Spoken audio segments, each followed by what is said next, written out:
እንዲያው አይሁድን ሁልጊዜ እንወቅሳለን እንጂ በዚህ ዘመን በጣም ብዙ መድኃኒቶቻችንን የቀበርን ትውልዶች፣ ብዙ የሚጠቅሙንን ነገሮች ገደል የሰደድን የክልብ ታሪክ እንደ ጀብድ የሚሰማበት ዘመን፣ የመጠጥ ታሪክ፣ የጭፈራ ታሪክ፣ የዝሙት ታሪክ እንደ ጀብድ እንደ ጦር ሜዳ ታሪክ የሚሰማበት ዘመን፣ እንደ ፉከራ እንደ ሽለላ የሚሰማበት ዘመን የመከንን ትውልድ ነን። ነፃ አውጪውን ገደል የሚሰድ ትውልድ ያ ትውልድ፣ መድኃኒቱን ገደል የሚሰድ ትውልድ ያ ትውልድ፣ መሲሁን ገደል የሚሰድ ትውልድ፣ በገደል የሚወረውር ትውልድ፣ እጁ ላይ ያለው መድኃኒቱን የሚያመክን ትውልድ፣ አማካኝ ትውልድ፣ አማሳይ ትውልድ፣ አጥፊ ትውልድ፣ የማይቀበል ትውልድ። በዚህ ዘመን ራሱ ክርስቶስ በአይሁድ ዘመን እንደነበረው አሁን ክርስቶስ የተበጫጨቀ ልብስ መጥቶ ላስተምረን ቢል ዞር በል ብለን እናባረዋለን። እንዲያውም ቀጥቅጠን እንሰቅለዋለን። የዚህ አስተሳሰብ ደረጃ ነው። ኦርቶዶክሳውያን በተለይ ወጣቶች ወንድሞችና እህቶች ራሳችሁን መፈተሽ አለባችሁ። በጌጥ በውበት በሌላ ነገር መምረጥ ቤተክርስቲያኒቷ የግድ እናንተን እንድትከተል ማድረግ። በነገራችን ላይ ቤተክርስቲያን ወጣቱን እንድትከተል ማድረግ ካለባት ምን ማድረግ እንዳለባት ታውቃላችሁ? የአርሴናልና የማንቸስተር ኳስ ጨዋታ እዚህ በስክሪን ማሳየት አለባት ማለት። እናንተን ከተከተለች ስርዓት ይጠፋል። እናንተን ከተከተለች ማህሌቱ ይጠፋል። እናንተን ከተከተለች ቅዳሴው ይጠፋል። ሁሉም ሰው ታይታ ለአዲስ ነገር ላይ ሾርት ከት ላይ እነዚህ ነገሮች ላይ ያተኮረ ነው። ቤተክርስቲያን ያላችሁበት መታ ፈልጋ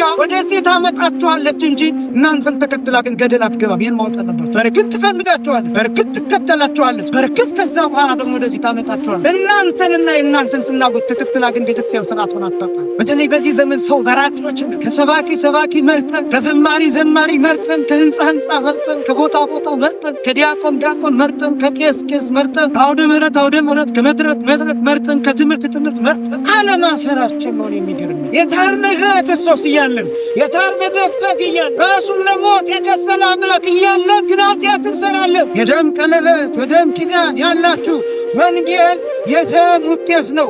በደም የተጻፈ ነው፣ በቀለም አይደለም። የበምናቀው ቀለም አይደለም የተጻፈው፣ በክርስቶስ ደም የተጻፈ ነው። ቤታችሁ ያለውን መጽሐፍ ቅዱስ አንብቡ። ቃሉ በክርስቶስ ደም የረቀቀ የጸደቀ የተጻፈ። አንተ በደም የተገኘ የተዋጀ። ውለታው ይግባችሁ፣ ክብራችሁ ይግባችሁ፣ ማንነታችሁ ይግባችሁ። በደም የመጣችሁ እንደሆናችሁ ተረዱ፣ ወቁ። የደም ልጆች ነው።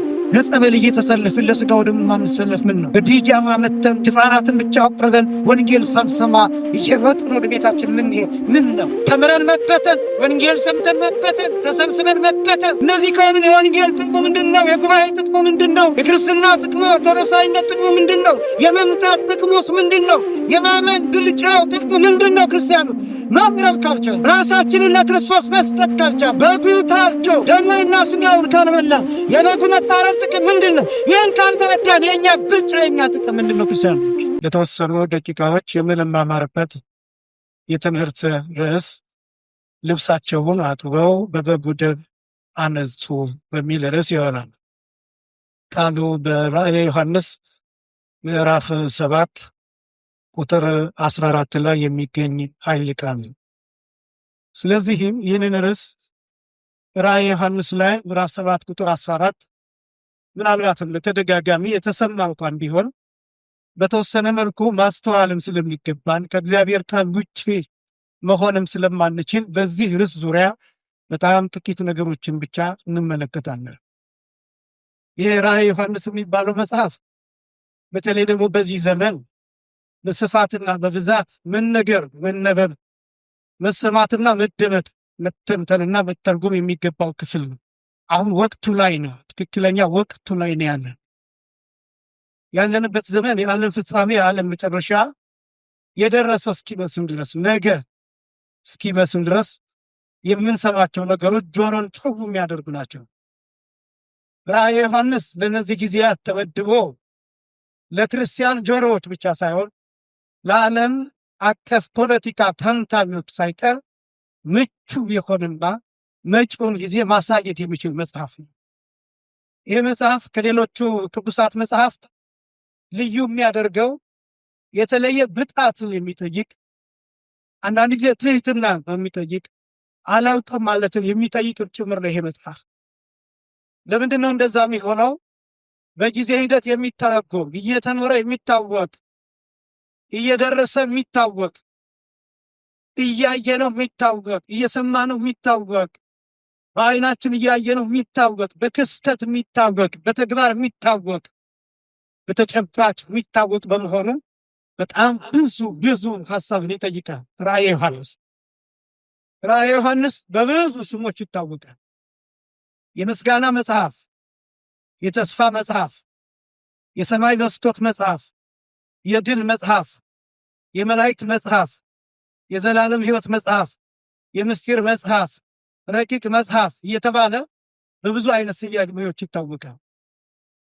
ይህንን ራእይ የተመለከተው ወንጌላዊ ቅዱስ ዮሐንስ ነው። ቅዱስ ዮሐንስ ወንጌላዊ ለመጨረሻ ጊዜ ያየው ራእይ ይሄ መጽሐፍ ብቻ ነው። ከአምስት መጽሐፎች ውስጥ የመጨረሻ የጻፈውም ይህን መጽሐፍ ነው። ያየውም ይህንን ራእይ ነው። ቅዱስ ዮሐንስ ወንጌላዊ ይህንን ራእይ ካየ በኋላ ተሰውሯል። እግዚአብሔር ወደሚያውቀው ስፍራ ተወስዷል። ይህንን ራእይ ለማየት ቅዱስ ዮሐንስ ወንጌላዊ አጠቃላይ ዕድሜው 95 ዓመታት ይመስሉበታል። ዕድሜው ከጌታ መከራ በኋላ ግን 70 ዓመታትን አሳልፏል። ይህንን ራእይ ለማየት ቅዱስ ዮሐንስ ወንጌላዊ ብዙ አንቅሷል። የእኛ ሊቃውንት ሲገልጡ 70 ዓመት ቁጹረ ገጽ ሆኖ የኖረ ብለው ይገልጡታል። ቁጹረ ገጽ ማለት ፊቱ የቋጠረ ፊቱ የተቋጠረ ማለት ነው። ለ70 ዓመታት አንድ ቀን ስቆ አያውቅም። እያለቀሰ እንባውን ጨርሶ ደም አልቅሷል። ደሙን ጨርሶ እጅ አልቅሷል። ከዛ መጨረሻ ሊጠራ ሲል ይህን ራእይ ሲያይ ወዲያው ከአጥንቱ ጋር ተጣብቆ ነበር። በምድር ላይ ይኖር እንጂ ቅዱስ ዮሐንስ ወንጌላዊ ይኖር የነበረው በሰማይ ነበር። በዚሁ በራእዩ ክፍል ላይ መልአክ እንዳይሰግድለት ሲያስጠነቅቀው ትመለከታላችሁ። አንድ ጊዜ አይደለም፣ 2 ጊዜ። ይህ የሆነበት ምክንያት ስለ 2 ምክንያት ነው። አንደኛው ዮሐንስ ከመላእክት ደረጃ ደርሶ ስለነበረ በዚህ ምክንያት እንዳትሰግድልኝ ብሎ ከልክሎታል። ምክንያቱም ዮሐንስ በስጋ ሆኖ ከመላእክት ጋር ግን ያን እኩል ነበር። አንደኛ። ሁለተኛ እንዳይሰግድለት ያስጠነቀቀው መልአኩ ያሳየው የነበረው የዘላለምን ሕይወትን ነው። ያ የዘላለም ሕይወት እኛ በምስጋና የምንኖርበት፣ ከመላእክት ጋር የምናመሰግንበት፣ ዙፋኑን የምንዞርበት፣ ብርሃን የሚጎርፍበት የሚፈስበት፣ ፍቅር የሚታደልበት፣ ማስተዋል የሚጨምርበት፣ ሐዘንና እንባ የሚቀርበት የሚታበስበት፣ የፊት መጨማደድና መጎሳቆል የሌለበት፣ በቁመትና በእውቀት በትምህርት ደረጃ የማንለያይበት፣ ጾታ የማይለይበት፣ ይሄ ቅዱስ ይሄ ጻድቅ ይሄ ሌላ ተብሎ የማይለይበት፣ ሁሉም በየደረጃው የሚያመሰግኑበት ስፍራ ነው ያ ቦታ። ያን ነበር ሲያስጎበኙ የነበረ። ያ ስፍራ ላይ ሰዎች ለመላእክት አይሰግዱም። ሰዎች ከመላእክት ጋር ሆነው እግዚአብሔርን ያመሰግናሉ።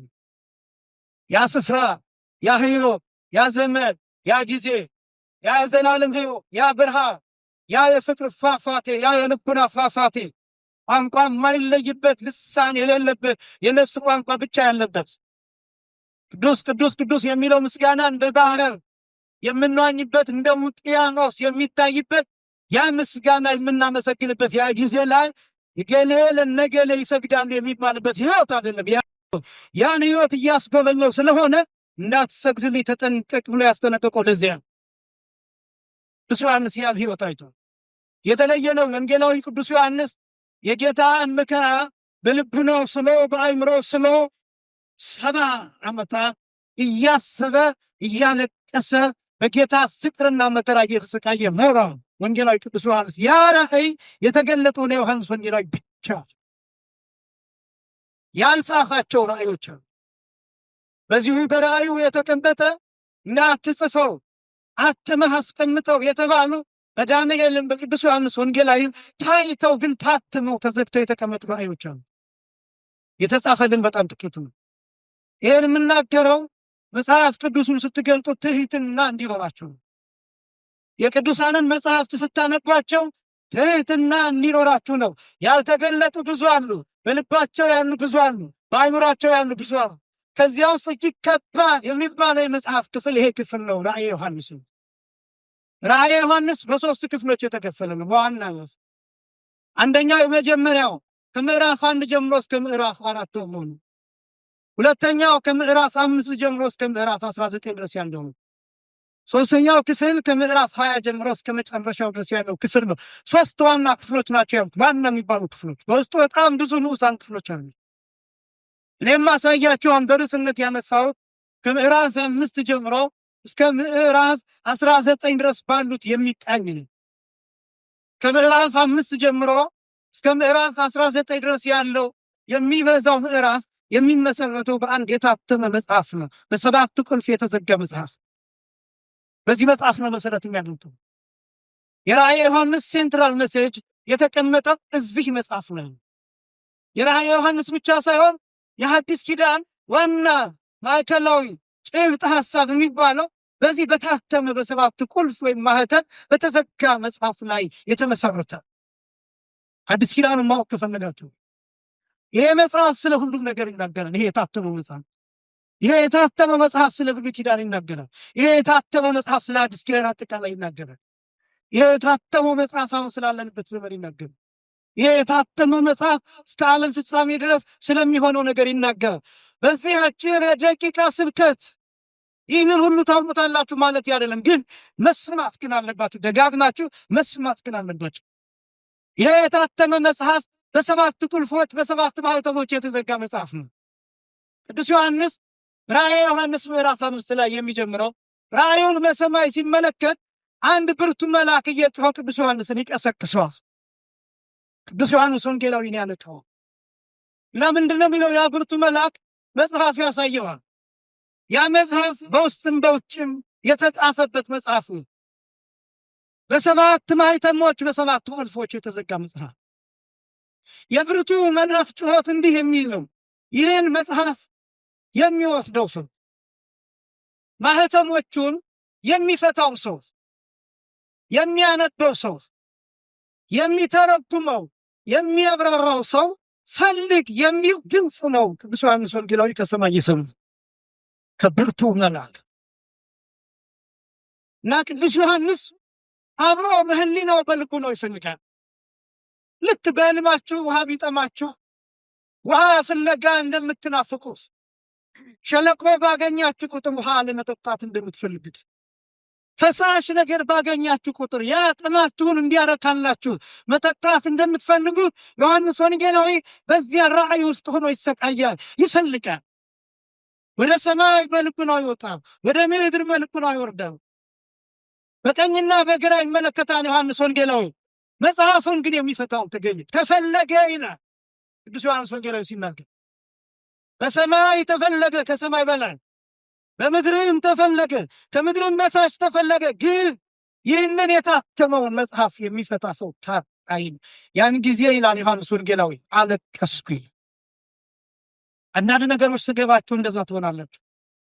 ዮሐንስ ወንጌላዊ ይሄ መጽሐፍ ትልቅ ጉዳይ እንደሆነ ገብቶታል። ይሄ የታተመው መጽሐፍ፣ ይሄ በሰባት ቁልፍ የተዘጋው በሰባት ማኅተም የታተመው መጽሐፍ፣ በውስጥም በውጭም የታተመበት መጽሐፍ፣ የተጻፈበት መጽሐፍ፣ ይሄ መጽሐፍ ክቡር ነገር እንደሆነና ትልቅ ጉዳይ እንደያዘ ገብቶታል። ትልቁ ጥያቄ ግን ይህን መጽሐፍ ማን ይውሰደው? ከዚያ ማን ማኅተሙን ይፍታ? ከዚያ ማን ያንብበው? ከዚያ ማን ይተርጉመው? ማን ያብራራው? ይህን ጥያቄ መመለስ የሚችል አካል እሱ ነው። ከሰማይ በላይ ተፈለገ፣ የለም።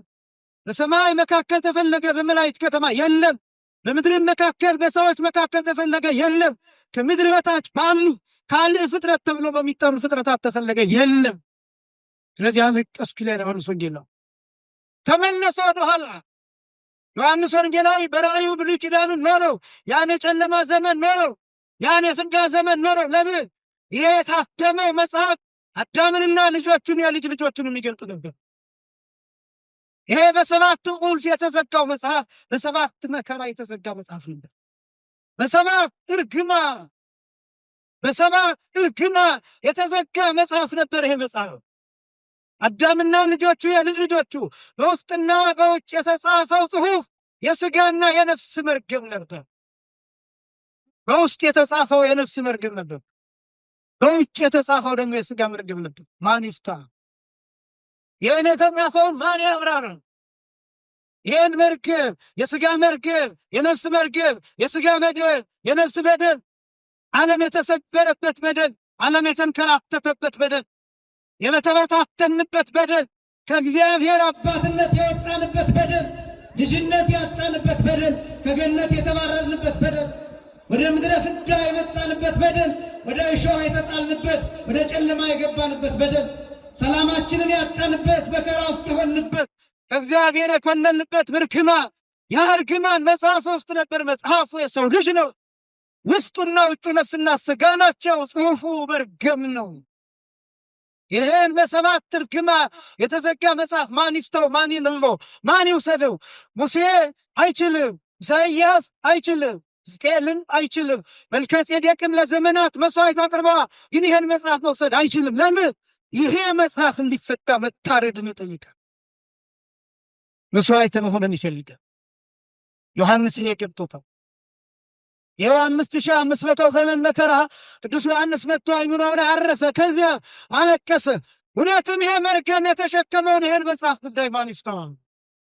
ለበጣም የሚደንቀኝ ይህን ክፍል በወንጌል በሉቃስ ወንጌል ምዕራፍ 4 ቁጥር 16 ጀምሮ ተጽፎ ታገኙታላችሁ። ምዕመናን የተወሰነ እንደሚከብዳችሁ አውቃለሁ፣ መስማት ግን አለባችሁ። የሚከብዳችሁ ግን ሁላችሁ አይደላችሁ። ይህን እንደማውቃለሁ። ከፍ ያላችሁ ሰዎች እንዳላችሁ እረዳለሁ። የሉቃስ ወንጌል ምዕራፍ 4 ቁጥር 16 ጀምሮ ጌታ በጉባኤ ቅዳሜ ቀን ያነበበው መጽሐፍ አለ። በናዝሬት ምኩራብ፣ በናዝሬት መቅደስ ያነበበው መጽሐፍ አለ። ይሄ መጽሐፍ በሰባት ማኅተም የተዘጋ መጽሐፍ ነው። ይሄ መጽሐፍ ትንቢተ ኢሳይያስ ምዕራፍ 61 ከቁጥር 1 ጀምሮ ያለው ክፍል የያዘ መጽሐፍ ነው። ይሄ መጽሐፍ ጌታ ብቻ እንዲያነበው የተጠበቀ መጽሐፍ ነው። መሲህ ብቻ እንዲያነበው የተጠበቀ መጽሐፍ እና ጌታችን እንዳስለመደ ይላል ወደ ምኩራቡ ሄደ ይላል። ወተንሥአ በከመ ያለምድ እንዳስለመደ ሊያነብ ተነሳ ይላል። ያን ጊዜ መጽሐፉን እንደተጠቀለለ ተላላኪው ለጌታ ሰጠው ይላል። ተረተረው መጽሐፉን ወረከበ ኀበዩ ወከሲቶ ወረከበ ኀበዩ መጽሐፉን በገለጠው ጊዜ እንዲህ የሚል አገኘ ይልና 7 ነገሮችን ይዘረዝራል። ስንት ነገሮችን? 7 ነገሮችን ይዘረዝራል። 7 ነገሮችን በተለይ ግዕዙ 7ቱንም ቁልጭ አድርጎ ያስቀምጣቸው። መንፈሰ እግዚአብሔር ዘላለ ዘመንቲአሁ ቀብአኒ እዚህንሆሙ ለነካያን ፈነወኒ ብሎ የሚጀምር ነው። የኔ የባህሪ ሕይወት የመንፈስ ቅዱስ ስለዚህ ጉዳይ ያዋሃደኝ ለድሆች የምስራችን እሰብክላቸው ዘንድ ላከኝ። ለታሰሩን መፈታትን እነግራቸው ዘንድ ላከኝ። የቆሰሉትን እጠግናቸው ዘንድ ላከኝ። ላዘኑት ሰዎች ደስታን እሰብክላቸው ዘንድ ላከኝ። ለተማረኩት ሰዎች ነፃ መውጣትን እሰብክላቸው ዘንድ ላከኝ። ዕውራን ለሆኑ ሰዎች ብርሃንን እሰጣቸው ዘንድ ላከኝ የሚል 7 ነገሮችን ይዘረዝራል። ለሰባቱ መከራዎች፣ 7ቱ ስቃዮች፣ 7ቱ ማህተሞች፣ 7ቱ ቁልፎች ናቸው። መጽሐፉ በእነዚህ 7 ቁልፎች የተዘጋው ገረማቸው። ጌታ ይህንን ክፍል ሲያነብ በጣም ተደነቁ ይላል። ወአንሥኡ አዕይንቲሆሙ ላለው ውስተ ምኵራብ ወነጸርዎ ይላል። በምኵራቡ ዙሪያ ያሉት ሰዎች ሁሉ ትኩር ብለው ጌታን ተመለከቱት ይላል። ደንግጠው። ለምን? ይህም ክፍል ሊያነበው የሚችለው መሲህ ብቻ ነው። መሲህ እንደሆነ ደግሞ ክርስቶስን አላወቁ። እነሱ የሚያምኑት በቱስብሐ የዮሴፍ የሥጋ ልጅ ነው ብለው የሚያምኑት እናቱ ማርያም ናት። አዎ ልክ ነው፣ ግን ድሃ ናት። የድሃ ልጅ ደግሞ ንጉሥ መሲህ ሊሆን አይችልም ብለው ነው የሚያምኑት። ይህን መጽሐፍ በመካከላቸው አነበቡ። ይህ መጽሐፍ ተጠቅልሎ ታስሮ የተቀመጠ መሲህን የሚጠብቅ ነፃ አውጭ የሚጠብቅ ንጉሥ የሚጠብቅ ሮማውያንን የሚያሳድድ ኢየሩሳሌምን ከጠላት እጅ ፈልቅቆ የሚያወጣ ንጉሥን የሚጠብቅ መጽሐፍ ነው። ያኔ ነው የሚያነበብ ብለው ነው የሚጠብቁት እነሱ። ድሆች የተባልነው እኛ ነን። የታሰርነው የተባለው እኛ ነን። ቅኝ የተገዛ ነው እኛ ነን። ዕውራን የተባልነው እኛ ነን። እኛን ደግሞ ነፃ የሚያወጣን ይሄ ጠራቢ ልጅ አይደለም ሌላ ነው ብለው ነው የሚጠብቁት። አንዳንድ ጊዜ እንደዛ ይሆናል። ምዕመናን ማን ነፃ እንደሚያወጣችሁ አታውቁም። ማትጠብቋቸው ሰዎች ይጠቅሟቸዋል። ያላከበራችኋቸው ሰዎች፣ የረገጣችኋቸው ሰዎች፣ የናቃችኋቸው ሰዎች፣ ከሕይወታችሁ ያስወጣችኋቸው ሰዎች፣ ረግጣችሁ የመጣችኋቸው ሰዎች ማን እንደሚጠብቃችሁ አታውቁ። ቡትቶ የለበሰው ሰው ሊሆን ይችላል በጸሎት የሚጠብቃችሁ ከሊቃነ ጳጳሳቱ ይልቅ፣ ከእኛ ከአገልጋዮቹ ይልቅ፣ ከካህናቱ ይልቅ፣ ከቀሳውስቱ ይልቅ፣ ባህታውያን ከምትሏቸው ይልቅ መንገድ ዳር የሚተኙት ላስቲክ ወጥረው የሚኖሩ እነሱ ሊሆኑ ይችላሉ። በጸሎት የሚጠብቋቸው ታቦት የሚጠብቁት እነሱ ሊሆኑ ይችላሉ። ቤተክርስቲያንን የሚጠብቋት ትውልድ የሚጠብቁት እነሱ ሊሆኑ ይችላሉ። ሰው የተባለው ሁሉ አክብሩ። ማን ነፃ እንደሚያወጣቸው አታውቁም። ነፃ ያወጣቸው ያሳደዷት የማርያም ልጅ ኢየሱስ ክርስቶስ ነው። ክብርና ምስጋና ለአምላካችን። ነፃ ያወጣቸው ራቁቱን መስቀል ላይ የሰቀሉት ጌታ ነው። ነፃ ያወጣቸው በሐሰተኛ ምስክር ዕጣኑን መስቀል ላይ የሰቀሉት ጌታ ነው። መስቀል አሸክመው እንዲደፋ ያደረጉት ጌታ፣ በመሬት የተወለደው ጌታ፣ ከእንግዳ ማደሪያ ስፍራ ያባረሩት ጌታ፣ ገና ስትጸነስ ጀምሮ እናት አባቷን እያሳደዱ በምድረ በዳ እንድትወለድ ያደረጓት እናት እመቤታችን ከዚያስ በኋላ ጽንስት ሆና ጌታን በማኅፀኗ ተሸክማ ማደሪያ ስላልነበራቸው ስፍራ ስላልነበራቸው ተብሎ በግርግም እንድትወልድ የተገደደችዋ ሴት ነፃ እንዲወጡ ነፃ አውጪውን የሰጠቻቸው እሷ ናት። የናቋት በሀገራችን እንግዳ ይከበራል። እንኳን የጸነሰች ሴት ስትመጣ ወንበር ለቆ ማስቀመጥ ይገባል። መንገድ ማቋረጥ ላይ ይገባል። ምክንያቱም በማኅፀኗ በሆዷ ትውልድ ተሸክማለች፣ ሰው ተሸክማለች። ማክበር ይገባል። አንዳንድ ማህበረሰብ ሲያረጅ እንኳን ማክበር ይቅርና ሴት ማኅፀኗን ሰንጥቆ ጽንሱን ያወጣል። ማህበረሰብ ያረጃም። በነገራችን ማህበረሰብ ለውጥ አለ፣ ኢቮሉሽን አለ። ማህበረሰብ ያረጃል፣ ማህበረሰብ ያድጋል፣ ማህበረሰብ ይታደሳል፣ ማህበረሰብ ይለወጣል፣ ማህበረሰብ ዝቅ ይላል፣ ማህበረሰብ ከፍ ይላል። አሁን እኔና እናንተ ያለንበት ዘመን ወዴት እንደሆነ አላውቅም እንጂ የምንለወጠው ከአንድ ማህበረሰብ ወደ ሌላ አይነት ማህበረሰብ ሽፍት እያደረግን እንደሆነ ይሰማኛል። ወደ ሌላ አይነት፣ ወደ አውሬነት ይሁን ወደ መላክነት ይሁን እሱን አላውቅም። መገመት ይከብዳል። ግን በጣም በብዙ ክፉ ነገሮች ታጥረናል። አንዋደድን፣ እንካካዳለን፣ አንተማመንም፣ እንፈራራለን። ለመጋደል ጊዜ እንጠብቃለን፣ ለጦርነት ጊዜ እንጠብቃለን። አንዱን ለማሳደድ ጊዜ ይጠብቃል። ሁሉም አድፍጦ ይጠብቃል። ያንዳንዱ ሰው አይምሮ ላይ ሞት አለ፣ ልብ ውስጥ ጨለማ አለ፣ ልብ ውስጥ ቂም አለ፣ ልብ ውስጥ በቀል አለ፣ ልብ ውስጥ ምቀኝነት አለ፣ ልብ ውስጥ ቅናት አለ። ጊዜ ይጠብቃል ያለ መፈንዳት። እነዚህ አይሁድ ማህበረሰብ ፈጥሩ ነው። የአይሁዳውያን ማህበረሰብ ክርስቶስ በመጣበት ዘመን አንዱ የነበረው ችግር ምን እንደሆነ ታውቃላችሁ? ሰው መግፋት፣ የማያሙትን ሰው መግፋት፣ ማሳደድ በጣም ከባድ ጠባይ ነበር። እመቤታችን ጸንሳለች፣ ጌታን በማኅፀኗ ተሸክማለች። ግን እሷ ቦታ አስቀድሞ ሊሰጣት የሚገባው እንደው የጌታ እናት መሆኑን ተውትና ለጸነች ሴት አልነበረምን? ስለጸነሰች ብቻ የጌታ እናት መሆኗን ስላላወቁ ነው እንበል። የአምላክ እናት መሆኗን ስላላወቁ ነው እንበል። አምላክ በማኅፀኗ እንዳለ ስላላወቁ ነው እንበል።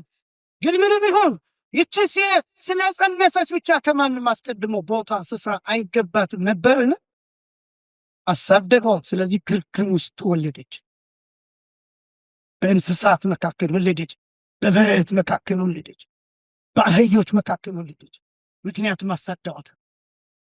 ይሄ ብቻ አይደለም። የሚገርመው ከወለደች በኋላስ ልጇን ይዛ በግብፅ አሸዋ እንድትንከራተት ተፈረደባት። ለምን? ማህበረሰቡ አሁንም ለመቀበል ፈቃደኛ አይደለም። የናጣት ሴት፣ ያሳደዷት ሴት ወይም ክርስቶስን ህብስት ክርስቶስን መስቀል ላይ ተሰቅሎ የሚያድነንን ነፃ አውጪውን መሲህ ወለደች። ክብርና ምስጋና ለአምላካችን ይሁን። የናቃችሁት ሰው የትኛው ሰው ነፃ እንደሚያወጣቸው አታውቁም። የትኛው ሰው እንደሚያድናቸው አታውቁም። በተለይ በዚህ ዘመን ሰው መራጮች ነን። ከሰባኪ መርጠን፣ ከዘማሪ መርጠን፣ ከህንፃ መርጠን፣ ከቦታ መርጠን፣ ከዲያቆን መርጠን፣ ከቄስ መርጠን፣ ከአውደ ምሕረት ከመድረክ መርጠን፣ ከትምህርት መርጠን። የእናንተ ምርጫ ስለሆነ ነው እኛ የመጣነው። እዚህ እንዲህ አይነት መምራፍ ስለሌለው አይደለም። የተለየ ወንጌል ስለምናስተምር አይደለም። የተለየ እውቀት ስላለን አይደለም። አዲስ ሰዎች ስለሆንን አዋቂዎች ምናምን ከሰማይ የወረድን ስለሆንን አይደለም። እናንተ ስለምትመርጡ ነው እኛ የምንመጣው። መምህር የሚጋበዘው የተለያየ መምህር የሚጋበዘው የተለያዩ ጉባኤያት በተለያዩ ቀናት የሚሰሩት የእናንተን ምርጫ የእናንተን ፍላጎት ለመጠበቅ ተብሎ ነው። መራጮች ነን በብዙ መልኩ። የትኛው በመንፈስ ቅዱስ እንደሚነግረን አናውቀው። የትኛው ሰው በዚህ ዘመን ራሱ ክርስቶስ በአይሁድ ዘመን እንደነበረው አሁን ክርስቶስ የተበጫጨቀ ልብስ መጥቶ ላስተምረን ቢል ዞር በል ብለን እናባረዋለን። እንዲያውም ቀጥቅጠን እንሰቅለዋለን። የዚህ አስተሳሰብ ደረጃ ደርሰን ምዕመናን፣ ወጣቶች፣ ወንድሞችና እህቶች፣ ኦርቶዶክሳውያን በተለይ ወጣቶች ወንድሞችና እህቶች ራሳችሁን መፈተሽ አለባችሁ። በጌጥ በውበት በሌላ ነገር መምረጥ ቤተክርስቲያኒቷ የግድ እናንተን እንድትከተል ማድረግ። በነገራችን ላይ ቤተክርስቲያን ወጣቱን እንድትከተል ማድረግ ካለባት ምን ማድረግ እንዳለባት ታውቃላችሁ? የአርሴናልና የማንቸስተር ኳስ ጨዋታ እዚህ በስክሪን ማሳየት አለባት ማለት ነው። እናንተን ከተከተለች ስርዓት ይጠፋ፣ እናንተን ከተከተለች ማህሌቱ ይጠፋ፣ እናንተን ከተከተለች ቅዳሴው ይጠፋ፣ ዜማው ይጠፋ፣ ወዙ ይጠፋ፣ ለሃይሙ ይጠፋ፣ ትርጓሜው ይጠፋ። እናንተን ለማመንና ምን አይነት ትምህርት እንደምትፈልጉ ጭምር እናውቃለን። ምን አይነት ትምህርት ምን አይነት ስብከት እንደሚስማማችሁ ጭምር እያወቅን ነው የአባቶቻችንን ትምህርት የምንነግራችሁ። ትርጓሜው ሲረዝም ብዙዎቻችሁ ደስ እንደማይላችሁ እናውቃለን። በጣም ሁሉም ሰው ታይታ ላይ አዲስ ነገር ላይ ሾርት ከት ላይ እነዚህ ነገሮች ላይ ያተኮረ ነው። ቤተክርስቲያን ያላችሁበት መታ ፈልጋ ወደዚህ ታመጣችኋለች እንጂ እናንተን ተከትላ ግን ገደል አትገባም። ይህን ማወቅ አለባችሁ። በርግጥ ትፈልጋችኋለች፣ በርግጥ ትከተላችኋለች፣ በርግጥ ከዛ በኋላ ደግሞ ወደዚህ ታመጣችኋለች። እናንተንና የእናንተን ፍላጎት ተከትላ ግን ቤተክርስቲያን ስርዓቷን አታጣም። ለዚህ ነው ኦልድ የምትመስላችሁ ቤተክርስቲያን። ለዚህ ነው ጥንት የምትመስላት፣ ለዚህ ነው ያረጀች የምትመስሉ። በእናንተ አንጻር ሌሎቹን እየተናገርኩ ነው እንጂ እናንተን ለማለት አላለም። እናንተማ እየመጣችሁ ነው፣ መልካም ነው። ያን ጊዜ አይሁዳውያን ክርስቶስን መቀበል አልፈለጉም። ከዛስ ምን አሉ? እንዴት ይሄን የትንቢት መጽሐፍ ሊያነብ ቻለ ብለው ሁሉም ተገረሙና ተመለከቱት። ጌታ መጽሐፉን ቀቀለለና ወሃቦ ለላይክ ይላል፣ ለተላላኪው ሰጠውና ጌታ ተቀመጠ። ሁሉም ግን አይናቸውን አንስተው ጌታን እየተመለከቱት ነበር። ከዛ ምን እንዳሉ ታውቃላችሁ? እንዴት ይሄ መሲህ ሳይሆን ለመሲህ የተቀመጠውን የመጽሐፍ ክፍል እንዴት አነበበ ሲሉ ጌታ በልባቸውን ያለውን ሐሳብ ያውቃን አምላክ ነውና እንዴት አላቸው።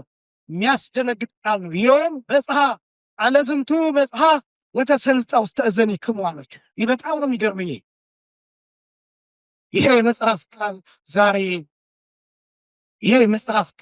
ዛሬ አሁን በጆሮአችሁ በፊታችሁ በዓይናችሁ ተፈጸመ አላቸው። ይህኛው ደግሞ ሌላ አስደንጋጭ ቃል። ይህን ትንቢት እንዲናገር ያደረገው ኢሳይያስም ራሱ ክርስቶስ ነው። ያስቀመጠውስ ራሱ ክርስቶስ ነው።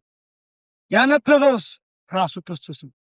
የተነገረውስ ራሱ ለክርስቶስ ነው። የተረጎመውስ ራሱ ክርስቶስ ነው። በሰባት ቁልፎች የተዘጋ መጽሐፍ ነው። በሰባት ማኅተሞች የታተመ መጽሐፍ። ይህን መጽሐፍ በአይሁድ ፊት አነበበው። ከዚያስ ነገራቸው። እኔ በጣም የሚያስፈራኝን ነገር ልንገራቸው። እዚህ ላይ የሉቃስ ወንጌል ምዕራፍ 4 ቁጥር 29 ላይ ጌታችን መድኃኒታችን ኢየሱስ ክርስቶስን ወደ ተራራ ወሰዱት ይልና ከመያጽድፉ ይላል ገደል ሊሰግዱት ይላል። በጣም የሚያስፈራኝ ሀገራቸው ተራራ ላይ የተሰራች ከተማ ናት፣ ዙሪያዋን ገደል ናት ይላል ትርጓሜያቸው። ከዛስ ጌታን ወደ ተራራ ቀስ አድርገው ያዋሩ ወሰዱት። ከዛስ የገደል አፋፍ ሲደርሱ ገፋ አድርገው ገደል መስደድ። ተመልከቱትማ ነፃ አውጪውን ገደል የሚሰድ ትውልድ ያ ትውልድ፣ መድኃኒቱን ገደል የሚሰድ ትውልድ ያ ትውልድ፣ መሲሁን ገደል የሚሰድ ትውልድ፣ በገደል የሚወረውር ትውልድ፣ እጁ ላይ ያለው መድኃኒት እሱን የሚያመክን ትውልድ፣ አማካን ትውልድ፣ አማሳይ ትውልድ፣ አጥፊ ትውልድ፣ የማይቀበል ትውልድ። እንዲሁ አይሁድን ሁልጊዜ እንወቅሳለን እንጂ በዚህ ዘመንም በጣም ብዙ መድኃኒቶቻችንን የቀበርን ትውልዶች ነው። ብዙ የሚጠቅሙንን ነገሮች ገደል የሰደድን፣ ሊቃውንቱን ማናከብር፣ መምህራትን ማናከብር፣ ትልልቅ ሰዎች የማይከበሩባት ሀገር፣ ያቀኑ ሰዎች ስም የሚሉበት ሀገር፣ የክልል ታሪክ እንደ ጀብድ የሚሰማበት ዘመን፣ የመጠጥ ታሪክ፣ የጭፈራ ታሪክ፣ የዝሙት ታሪክ እንደ ጀብድ እንደ ጦር ሜዳ ታሪክ የሚሰማበት ዘመን፣ እንደ ፉከራ እንደ ሽለላ የሚሰማበት ዘመን። ምን እንደሆነ መንፈሳዊነት፣ ሀገር ምን እንደሆነ፣ ወጣትነት ምን እንደሆነ፣ ሰውነት ምን እንደሆነ በማያምኑ ሰዎች ፖድካስት ተስበን የእነሱን እየሰማን ትልልቅ ሰዎች አፋቸውን ይዘው ቁጭ እንዲሉ ያደረግን በእውነት የመከንን ትውልድን እግዚአብሔር በእውነት ከመቃብርና ከሞት ያስነሳ። አደገኛ ዘመን ያለንበት ዘመን። ትልልቅ ሰዎች አይደመጡበትም ዘመኑ። አባቶች አይናገሩበትም ዘመኑ። ወታደሮች ጀብድ የሰሩ ሀገሪቱን ደም አፍሰው አጥንት ከስክሰው ያቆዩ ሰዎች አይደመጡበትም ዘመኑ። ተንቀው ያሉበት ዘመን። ይሄ ዘመን በሚዲያ ወጥተው ቀድመው ያወሩ ሰዎች ብቻ የሚከበሩበት ዘመን። ከጀርባ ያሉ ሞተር የሆኑት ዋና የሆኑት አባቶች የማይደመጡበት ዘመን ይሄ ዘመን። የ3 ደቂቃ ስብከት እንደ እውቀት የሚቆጠርበት ዘመን፣ እንደ መጽሐፍ የሚቆጠርበት ዘመን፣ እንደ ስንክሳር የሚቆጠርበት ዘመን። በጣም ከባድ ዘመን ነው። ወጣቶች ወንድሞችና እህቶች እየተቆጣኋቸው አይደለም፣ ያስጨንቃችሁም አይደለም። ዘመኑን ግን እንድታውቁት ያስፈልጋል። ብዙ ነገሮችን ገደል ሰደናል፣ ሰዎችም ገለናል። በሚሊዮን የሚቆጠር ሕዝብ ሞቷል በጦርነት። ገላሎች ነን። ንስሐ ልንገባበት ያስፈልጋል። ልንጸጸትበት ያስፈልጋል። ልናለቅስበት ያስፈልጋል።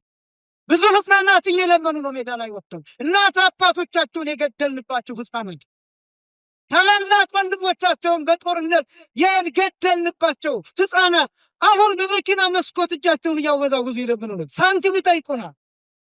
የሚጠይቁት የተቸገሩት የራሳቸው እድል የነበራቸው እንዳይመስላችሁ፣ እኛ እድላቸውን ቀምተናቸው ነው። እኛ ለምኞታችን ያፈናቀልናቸው ያሳደድናቸው ናቸው። በአደባባይ የሰራነውን ኃጢአት በአደባባይ እንዲነገር እንኳን አልፈልግም፣ እንድንጸጸትበት አልፈልግም። ገደል የሰደድናቸው ብዙ ሰዎች አሉ።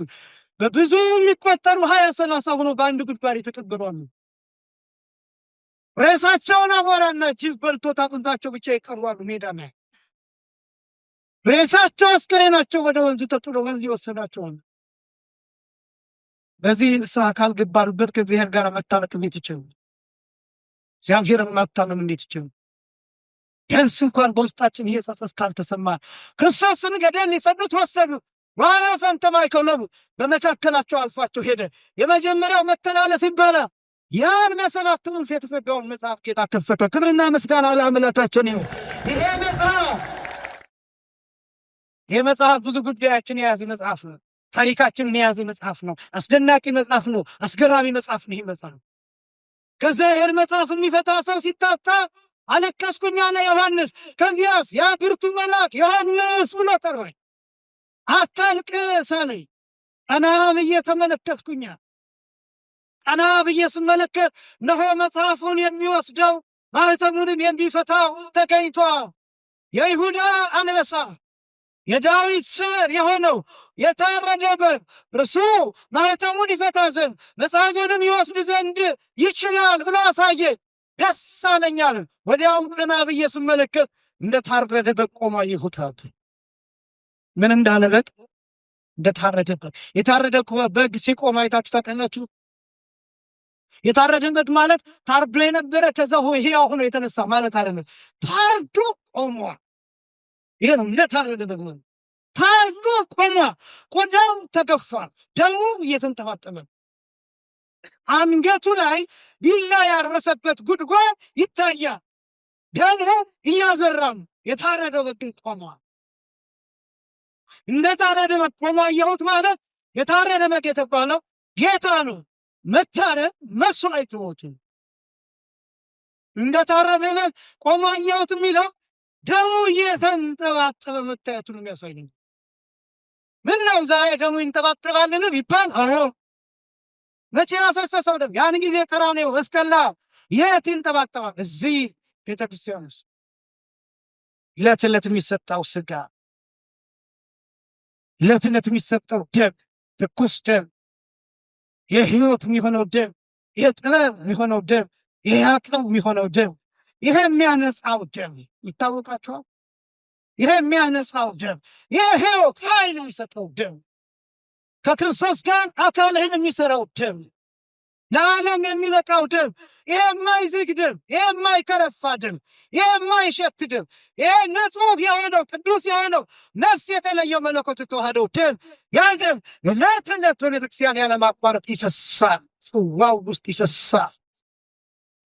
እንደዛ ነው የቅዳሴ ስርዓት፣ እንደዛ ነው የቅዳሴ ውስጥ ካህኑ ሥጋውንና ደሙን ሲፈትትና ሲቀዳ 10 ጣቶቹ በደም ይነከራሉ። ይህንን ታውቃላችሁ? የበቁት አባቶቻችን ያዩታል። ልክ እንደ ነጭ በግ እግሩን ከፀሐዩና ከጽዋው ላይ ሲያደርግ ያዩታል የበቁ አባቶቻችን። ዕለት ዕለት ክርስቶስ ይሰዋል ማለት አይደለም። አንድ ጊዜ የተሰዋ መስዋዕት ዕለት ዕለት ግን በቤተ ክርስቲያን ትኩስ ነው፣ ሳይቀዘቅዝ ይሰጣል። ክብርና ምስጋና ለአምላካችን ይሁን። ይሄ ነው የታረደ በግ። የጌታ ፍቅር ሲገባችሁ እንደታረደ በግ ቆሞ ታዩታላችሁ። ይሄ ጌጥ አይደለም። ይሄ ህንፃ እንዲህ የምንሰራው ለጌጥ አይደለም፣ ለውበት አይደለም። በዚህ ህንፃ በኩል የታረደውን በግ ክርስቶስ እንድትመለከቱ ነው። እኛን እንድታዩ አይደለም፣ እኛን እንድታዩ አይደለም። ከእኛ አልፋችሁ እኛ በምንነግራችሁ ቃል የታረደው ክርስቶስን እሱን እንድትመለከቱ እንደታረደ በግ ቆሞ አየሁ። ከዛስ እልፍ አእላፍ መላእክት፣ አራቱ እንስሶች፣ 24ቱ ካህናተ ሰማይ ይልና በዙፋኑ ፊት ወደቁ ይላል። እንዲህ አሉ ይላል፣ መጽሐፉን ትወስድ ዘንድ ማኅተሙንም ትፈታ ዘንድ ይገባሃል ይሉና ምክንያቱን ያስቀምጣሉ። ታርደሃልና፣ ምን ብለሃልና? ይሄን ማኅተም ለመፍታት መታረድን ይፈልጋል። መታረድን ይፈልጋል። ደም ማፍሰስን ይፈልጋል። ዝም ብሎ መታረድ አለ። ለምን መታረድ በሚል ቋንቋ እንደተገለጠ ታውቃላችሁ? የጌታ መከራ ታረደ ሲባል እኮ ሰይፍ አረፈበት ማለታችን አይደለም። ግን መታረድ ማለት ምን ማለት መሰላችሁ? በግ ከታረደ በኋላ ብልቱ ይወጣል። እያንዳንዱ አካል በቢላ ይለያያል። ኩላሊቱ ለብቻ፣ ጨጓራው ለብቻ፣ እግሮቹ፣ አጥንቱ፣ ቅልጥሙ ምናምን ለብቻ፣ አንገቱ ለብቻ፣ ጭንቅላቱ ለብቻ ይደረጋል። ለምን? በመታረድ ቋንቋ የክርስቶስ መከራ እንደተገለጠ ታውቃላችሁ? ክርስቶስ አካሉ ላይ ያናረፈ የመከራ አይነት የለም። ሁሉም አካሉ ላይ ምንም አይነት ስቃይ፣ ሁሉም አይነት ስቃይ አንሶበታል። ሁሉ ከራስ ጠጉሩ እስከ እግር ጥፍሩ ድረስ ድርሳነ ማርያም ይናገራል። ክርስቶስን የገረፉት ወታደሮች፣ ያሰቃዩት ወታደሮች 570 ወታደሮች ናቸው። ስንት ወታደሮች ናቸው? 570 ወታደሮች ናቸው። ወታደሮቹ አይሁዳውያን አይደሉም፣ እስራኤላውያን አይደሉም፣ ሮማውያን ናቸው። ምን ማለት ነው? አሕዛብ ናቸው።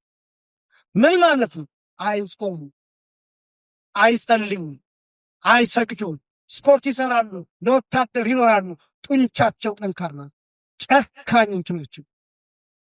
570 ወታደር፣ እያንዳንዱ ብዙ አይነት መከራ ክርስቶስ ላይ ያሳርፏል። እያንዳንዱ አሁንም ድርሳነ ማርያም የመከራን ቁጥር ሲናገር 19,125 የመከራ አይነት ተቀብሏል ይላል። 19,125 ብር አይደለም፣ ሳንቲም አይደለም፣ የደሞዝ ቁጥር አይደለም፣ የመከራ ቁጥር ነው የነገርኳችሁ። 19,125 የመከራው ዝርዝር ቁጥር አይደለም፣ የመከራው አይነት ነው የነገርኳችሁ። ክርስቶስ ወደ ሊቃነ ካህናቱ ሲሄድ በአለት እየተጎተተ ነው የሄደው። ይህን ታውቃላችሁ? በአለት ጥሩ ቦታ ተፈልጎ፣ ድንጋይ ያለበት፣ ሽል ድንጋይ ያለበት ተፈልጎ፣ አንገቱ ላይ ገመድ ታስሮ መሬት ላይ ሲሆን ያው በጀርባ በአፍጢሙ ተደፍቶ በአለቱ እየተጎተተ እየተፈጠፈጠ ነው ወደ ሊቃነ ካህናቱ የሄደው። ደሙን አይጠርግለትም ነበር። ደሙን አይጠርግለትም ነበር። ያው ፊቱን እየሸፈኑ ይፈቱት ነበር። ጭንቅላቱ ላይ በትር ያሳረፉበት ነበር። ተነበይ ለነ አንተ ክርስቶስ ከሆንክ ትንቢት ተናገር፣ ማነው የመታህ ይሉት ነበር። ፊቱን ከገለጡት በኋላ ምራቃቸውን ይተፉበት ነበር። ሁሉንም አይነት ስድብ ተሰድቧል። ሁሉንም አይነት መከራ፣ ሁሉንም አይነት ስቃይ ተቀብሏል ክርስቶስ። ለታረድ ማለት ይሄ በላዩ ላይ 70 የሚደርስ የብረት እሾህ ጭንቅላቱ ላይ ተደርገው ከሰማይ ውስጥ ይላል ድርሳነ ማርያም አንዱ ረጅም ነው ይላል፣ አንዱ በአናቱ በጭንቅላቱ ትክክል የተደረገ ነው። በሚስማር በመዶሻ ከላይ ሲመቱ እስከ ልቡ ድረስ ይወጋው ነው። እስከ ልቡ ድረስ ውስጥ ነው። ይህ ሁሉ ሆኖ ምን እንደሚል ታውቃላችሁ? የሚያደርጉትን አያውቁምና ምን በላቸው? ገለነው ማረው፣ ገርፈነው ማረው፣ ጎትተነው ማረው፣ ወግተነው ማረው፣ ችንክረነው ማረው። የሰቀልነው እኛ ነን፣ ስለ ኃጢአታችን ነዋ የተሰቀልነው። የገረፍነው እኛ ነን፣ ስለ እኛ ነዋ የተገረፍነው። ቅዱስ ጳውሎስ ሲናገር ወሶበ እንዘ ጸሩነ በሞተ ወልዱ ተሳሃለነ፣ ጠላቶቹ ስንሆን በልጁ ሞት ይቅር አለን ይላል። ክብርና ምስጋና ለስም አጠራሪው ስለ ምሕረቱ ስለ ርኅራኄው። አዎ ይህን ሁሉ አሰቃይቶ ስጋው አልቆ ነበር። አንድ ገራፊ የጌታ ጀርባ ላይ አንድ ግርፋት አሳርፎ ሲነሳ የጅራፉ ጫፍ ላይ ሁልጊዜ እንደምትሰሙት ሽል የሆኑ አጥንቶችና ብረቶች ተቀምጠውበታል። የጅራፉ ጫፍ ላይ አንድ ገራፊ የጌታ ጀርባ ላይ ጅራፉን አሳርፎ ሲያነሳው እፍኝ ስጋ ይበተናል። ከጀርባው ተነስቶ አየር ላይ ይበራል። ጽዋ የሚሞላ ደም ከጀርባው ተነስቶ መሬት ላይ ይረጫል። አንድ ጽዋ ሙሉ ደም። ክርስቶስ ሲሞት ስጋው አልቋል፣ ደሙ አልቋል። አጥንት ብቻ ነው መስቀል ላይ የነበረው፣ አጥንት ብቻ። በአንድ ሰው አካል ከ6 ሊትር ጀምሮ ደም ሊገኝ ይችላል። እንደየቁመቱ እንደየመጠኑ ከ4.5 ሊትር እስከ 6.5 ሊትር ደም በሰውነታችን ውስጥ ይገኛል። ክርስቶስን በመካከለኛ ቁመት ብንወስደው 6 ሊትር ደም እንደ ሰውነቱ ስለሚተመተም 6 ሊትር ደም ፈሶ እስኪያልቅ ድረስ ክርስቶስ ተገርፎ መታረድ ማለት ይሄ። ስናርድ በጎችን ምንድን ነው የምናደርገው? እናርዳቸውና ደማቸውን በገል በምናምን እንቀበለዋለን። አሊያም መሬት ላይ ይፈስ ደማቸው ፈሶ እስኪያልቅ ድረስ ይተዋል። ከዛ በኋላ ቆዳቸው ይገፈፋል። ደሙ ፈሶ ካለቀ በኋላ ነው ስጋው የሚበተነው የሚለያየው። መታረድ ማለት ይሄ ነው። መታረድ ቃል እኮ የለም፣ ቃል እኮ የለም፣ ቋንቋ እኮ የለም። አለማፈራችን ነው የሚገርመኝ፣ አለማፈራችን። የታረደ ክርስቶስ እያለን፣ የታረደ በግ እያለን፣ ራሱን ለሞት የከፈለ አምላክ እያለን ግን ኃጢአት እንሰራለን። ቢያንስ ኃጢአቶቻችን የውስጥና የውጭ ተብለው ይከፈላሉ። ኢምፖርት የምናደርጋቸውና ኤክስፖርት የምናደርጋቸው ኃጢአቶች አሉ። በነገራችን ባህርያዊ ኃጢአትና ባህርያዊ ያልሆነ ኃጢአት ነው። ባዮሎጂካል የሆነ ኃጢአትና ባዮሎጂካል ያልሆነ ኃጢአት ነው። ባዮሎጂካል የሚባለው ኃጢአት ከሰውነታችን ከስነ ህይወታችን የሚመነጭ ኃጢአት ነው። ለምሳሌ ረሃብ፣ ጾም ነው አሁን ያለንበት። ምናልባት አንድ ሰው 3 ቀን ጾሙን ቢሰነበት ነገ ጠዋት ያገኘውን ነገር ሊበላ ይችላል። ለምን? ይህ ሰውዬ 4ኛ ቀን ነው። ቀጥሮኛም መብላቱ ነው ከሰነበተ። ያ ከሚሆን ብሎ አንዳች ነገር ሊበላ ይችላል። ይሄን ጾም የመሻር ስህተት ከየት ነው ያመጣው ቢባል ከባዮሎጂው ነው ያመጣው። ለምን? ውስጡ ኢነርጂ ይጠይቀዋል፣ ኃይል ይጠይቀዋል፣ ፍላጎት ይጠይቀዋል። ዝሙት ላበረታታ አይደለም፣ ግን ባዮሎጂካል ሰው ከመሆናችን የሚመነጭ ኃጢአት ነው። እንዲህ ስለሆነ ኃጢአቱን መስራት አለብን ማለት አይደለም። ነገር ግን ለምሳሌ ቅናት፣ ምቀኝነት፣ መጠላላት እነዚህ ባዮሎጂካል አይደሉም። ከውጭ አምጥተህ ባዮሎጂካል አስመስለው የምናመራቸው ኃጢአቶች ናቸው። ቅናት ሆርሞናል አይደለም። ዝሙት ሆርሞናል ነው። ረሃብ ሆርሞናል ነው። ከሰውነታችን ጋር የተገናኘ ይሄኛው ቅናት፣ ምቀኝነት፣ በቀል፣ ቂም የሚባለው ግን ከውጭ እናስገባውና ከሆርሞናችን ጋር አዋህደን የተፈጥሮ እናስመስለው። ይህን ኃጢአት እንኳን መተው እንዴት ያቅታል? መስቀል ላይ ለማረን ክርስቶስ ለታረደልን በግ መስቀል ላይ ራሱን ለሰጠን ጌታ እንዴት ለወንድሞቻችን ይቅርታ ማድረግ ያቅተን? እንዴት ይቅርታ መጠየቅ ያቅተን? እንዴት መራራት ያቅተናል? እንዴት መተዛዘን ያቅተናል? በዚህ ምክንያት ብዙ ወንድሞቻችን እኮ ራሳቸውን እያጠፉ። ይቅር ማለት አለማለት ብቻ እንዳይመስላችሁ፣ ህይወታቸውን እየተከታተልን ምናስጨንቃቸው ሰዎች ቤት ዘግተው የሚኖሩ እኛን ማየት የሚፈሩ እኛን ማየት የሚያፉ ከኛ የሚሸሹ የሚጨነቁ ሲያዩ የሚደነግጡ ሲያዩ ጨለማ ምንሆንባቸው ሰዎች አሉ። ለምን? በሽሙርና በስላቅ መከራቸውን ፍዳቸውን የምናበላቸው ሰዎች። ብዙ ሰው ቤቱን ዘግቶ ራሱን ያጠፋል። በገመድ ሲጥ ያደርጋል። ራሱን ያንጠለጥላል። ከ10ኛ ከ12ኛ ፎቅ ራሱን ይወረውራል፣ ይፈጠፈጣል። ለምን እንደዚህ እንደሆነ ታውቃላችሁ? መፍትሄ መሆን አልቻሉም። ሰዎች ገመናቸውን ሲነግሩ እሱን እንሸጠዋለን፣ ዩቲዩብ ላይ አውጥተን፣ ቲክቶክ ላይ አውጥተን፣ ፌስቡክ ላይ አውጥተን ወይ ለጓደኞቻችን ነግረን ሚስት የባሏን ገመና፣ ባል የሚስቱን ገመና፣ አባት የልጆቹን፣ ልጆች የእናት የአባቶቻቸውን ገመና አደባባይ ላይ ያሰጡታ ይሸጣ። ምንም ነገር በዚህ ዘመን ይሸጣል። ስብዕና ይሸጣል፣ ክብር ይሸጣል፣ ማንነት ይሸጣል፣ ሞራል ይሸጣል፣ ብሔር ይሸጣል፣ ቋንቋ ይሸጣል፣ ሃይማኖት ይሸጣል። በቃ ምንም ገንዘብ ካወጣ ምንም ነገር ይሸጣል። የታረደ በግ አለን ወዳጆች፣ የተሰቃየልን አምላክ አለ ወዳጆች። ስለ እሱ ብለን ይቅር እንበል። ቅዱስ ጳውሎስ እንዲህ ይላል፣ የሱ በእንዘ ጸሩልነ በሞተ ወልዱ ተሳሃለነ፣ እኛ ጠላቶቹ ስንሆን በልጁ ሞት ይቅር አለን ይላል። ምን ማለት መሰላችሁ?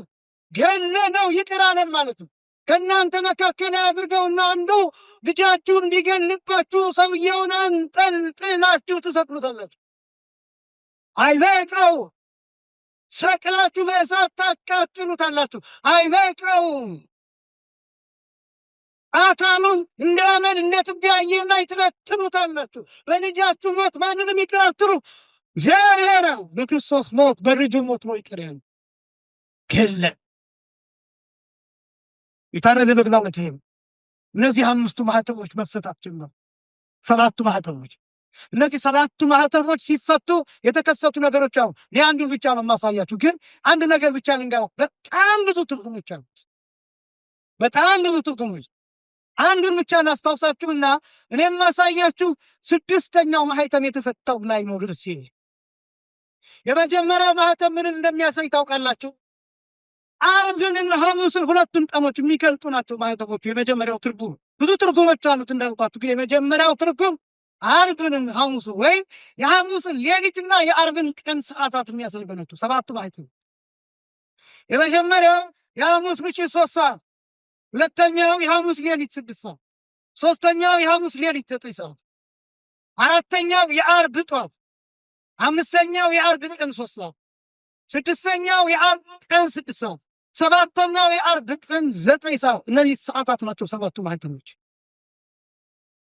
ሰባቱ ማህተሞች ሲፈቱ እያንዳንዳቸው የተከሰተ ነገር አለ፣ የተከናወነ ነገር አለ። መዓት ነገር። የፈረሶችን አይነት ትመለከታላችሁ። ሐመር ፈረስ፣ አምባላይ ፈረስ ሚል ትመለከታላችሁ።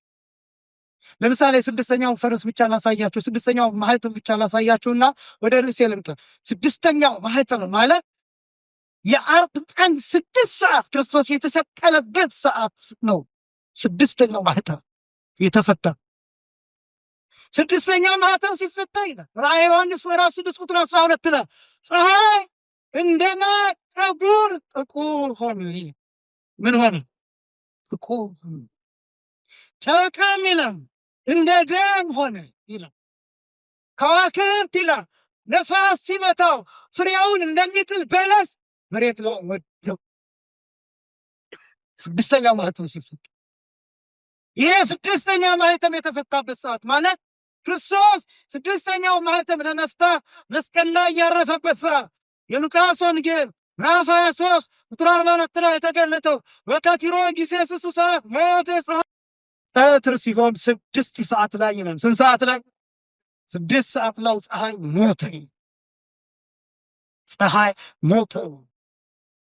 ወጸልመ ኩሉ ዓለም ይላል። ዓለም በሙሉ ጨለማ ሆነ። ለምን? ስድስተኛው ማህተም የሚፈታበት ሰዓት። የትኛው ማህተም? የበለስ ፍሬ የተበላበት ማህተም።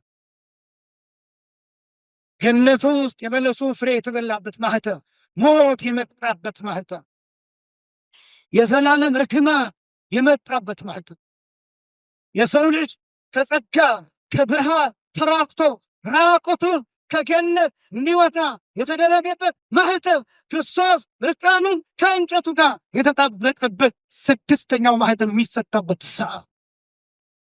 ስድስተኛው ማህተም። ሰባተኛው ማህተም ሲፈታ ይላል ምዕራፍ 8 ላይ ብታዩ እስከ ግማሽ ሰዓት ድረስ ዓለም ላይ ጸጥታ ሆነ። ያ ሰዓት ክርስቶስ የሞተበት ሰዓት ነው። ዝም ያለበት ፍጥረት ጸጥ ያለበት ሰዓት፣ ዓለም እንደገና ሁለተኛ የተሰራበት ሰዓት፣ እኛ እንደገና የተፈጠርንበት ሰዓት፣ አስደናቂ ሰዓት። ያ ሰዓት ክርስቶስ የሞተበት ሰዓት። ስድስተኛው ማህተም ሲፈታ ይሄ ብቻ አይደለም የተከናወነው።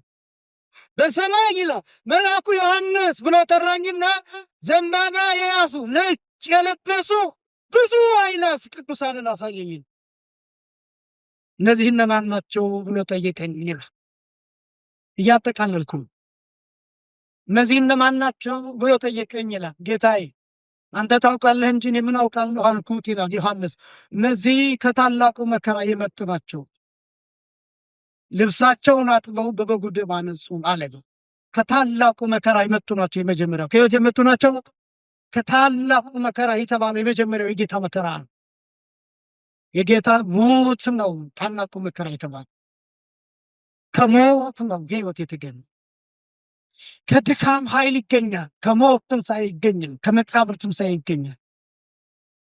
ከድካም ኃይል ይገኛል። ከጨለማ ብርሃን ይገኛል። ብርሃን የጨለማ ልጅ ነው። ብርሃን የጨለማ ወላጅ ነው፣ ወይም የጨለማ ልጅ ነው። እነዚህ የምታዩቸው አምፖሎች የሚደምቁት ጨለማ ስለሆነ ብቻ ነው። ለብርሃን አይደምቁ። ፀሐይ ሲወጣ እነዚህ ምንም ናቸው። ብርሃን የሚታየው ከጨለማ። የብርሃን ትርጉም ራሱ የሚገባችሁ ከጨለማ ከመጣችሁ ነው። ጨለማ ካያችሁ የብርሃን ትርጉም የሚገባችሁ። ከደካማ ነገር ኃይል ይወጣል። ከሞት ሕይወት ተገኝቶ ክርስቶስ በደከመበት ሰዓት መስቀል ላይ ይቺ ኃያል የሆነችው ቤተ ክርስቲያን ተገኘች። ክብርና ምስጋና ለአምላካችን ይሁን። ከታላቁ መከራው ቅዱሳን ኃያላን የሚባሉት ከጌታ ድካም የተገኙ ናቸው። ከጉድጓድ ነው የተወለድነው። ከቁስል ነው የተወለድነው። እኛ የቁስል ልጆች ነን። እስኪ በሉ የቁስል በሉ ልጆች ነን።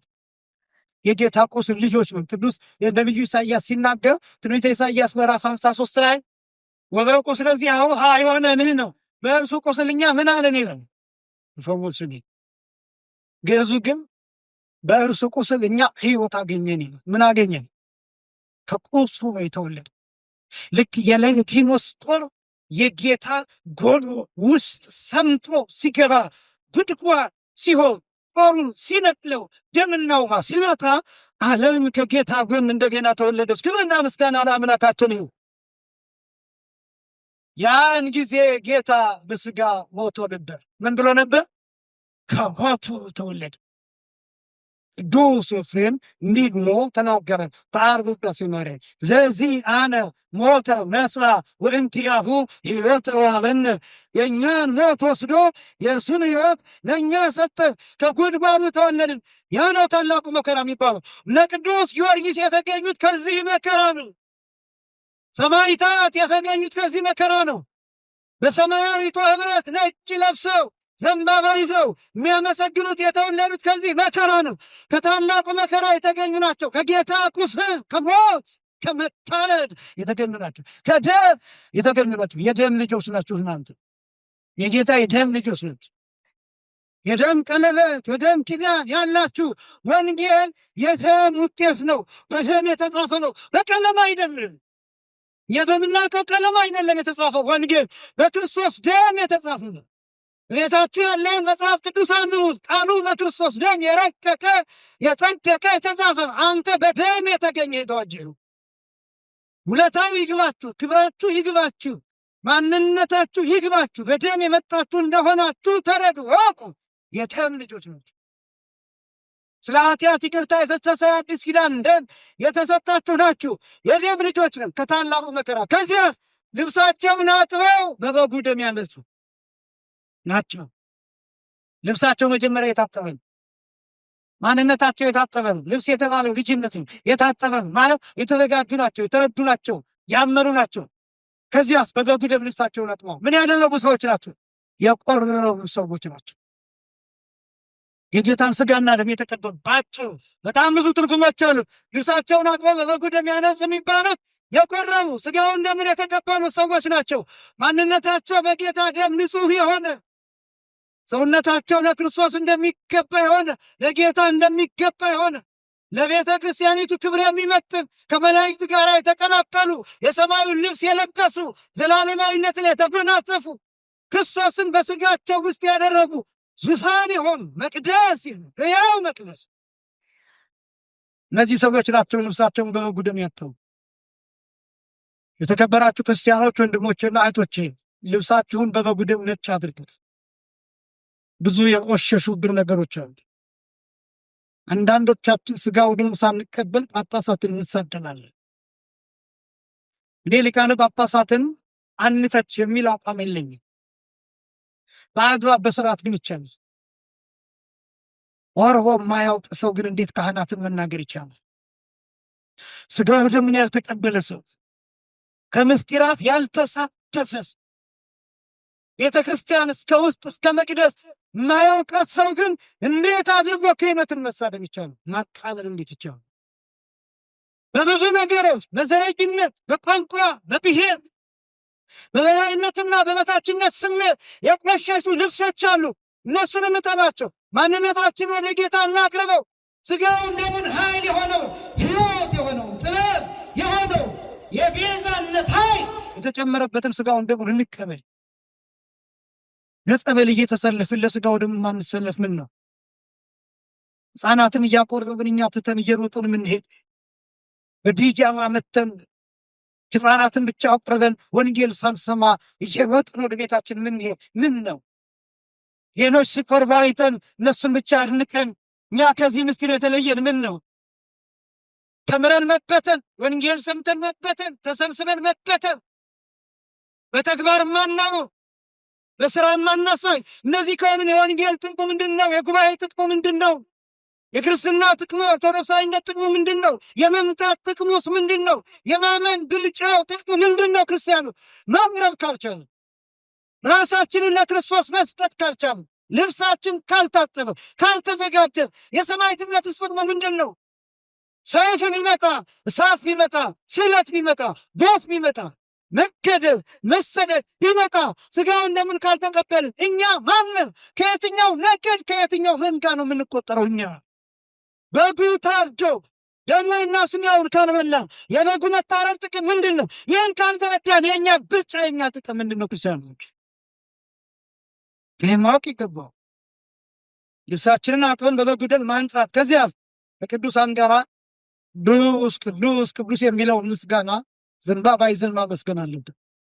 ልብሳቸውን አጥበው እነሱ በበጉ ደም አነጹ። ምናከብራቸው ለዚህ ነው። ቅዱሳን ምንወዳቸው ለዚህ። እኛም ከዚህ ህብረት መቀላቀል እንችላለን። እርሱም ደግሞ በሰራነው ኃጢአት ንስሐ ገብተን ስጋውን ደሙን ተቀብለን ቆርበን ማጠቃለያውን አድርገን ከቅዱሳን ጋር በሰማይ በህብረት ኖሮ እንችላለን። አምላካችን እግዚአብሔር ከቅዱሳን ህብረቱን ሁላችንን የሚጨምረን ልብሳችንን አጥበን በበጉ ደም እንድናነጻ እርሱ አምላካችን ክርስቶስ ይርዳ። ያስተማረን የአባቶቻችን አምላክ እግዚአብሔር ይክበር ይመስገን። ወስብሐት ለእግዚአብሔር።